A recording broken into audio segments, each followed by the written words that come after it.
So what are we doing with that ugly cut in the barrel? By Australian law, we have to have a 20mm hole in there. So what we'll do is we'll put a 20mm rod in there and then fill up around it and then pull the rod out. So it'll look nice and neat. Are any parts interchangeable with the Panzer II? Yeah, all the road wheels, running gear are all interchangeable. We'll be pulling apart stuff that hasn't been pulled apart for 80 odd years, and that'll help us when we do our other Panzer II projects. What's your favourite part about these restorations? Tearing them apart or putting them back together? I actually like pulling them apart, and especially the weaponry. I have a thing about guns and that, so being able to actually play around with this has been fantastic. Is the trolley a standard German tank size or is it universal? We use it for everything, don't you worry. Does it have an original engine still? It has the original engine in it, but from what we can see, it looks like it's too far gone. The cover's off the top and all the heads of the pistons are all corroded and that, so we're going to go with a modern engine for reliability. Will we use the original transmission? We're hoping that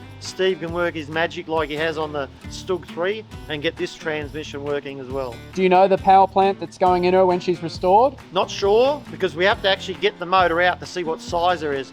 What's with the paint on the gun? Well, it looks like original 1942 dated German gun, and it's been used post-war by the Yugoslav army. That's their distinctive green paint. They've cut about a metre off the barrel, and then whoever's started the restoration has managed to find another part that's come out of the ground, and it's been welded on the front. What's the Waffenamt number on this one, Daryl? It's WA 780.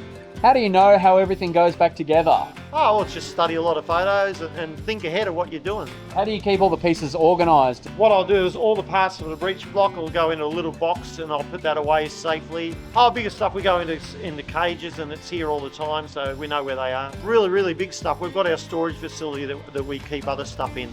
So it gets set aside in a certain area. How long do you expect this restoration will take? Jess always says I'm a bit too optimistic, so he says it's going to be 12 months to 18 months. I reckon we'll try and push it out in the 12 months. How come Daryl doesn't wear knee pads? Oh, Daryl's got rhino knees.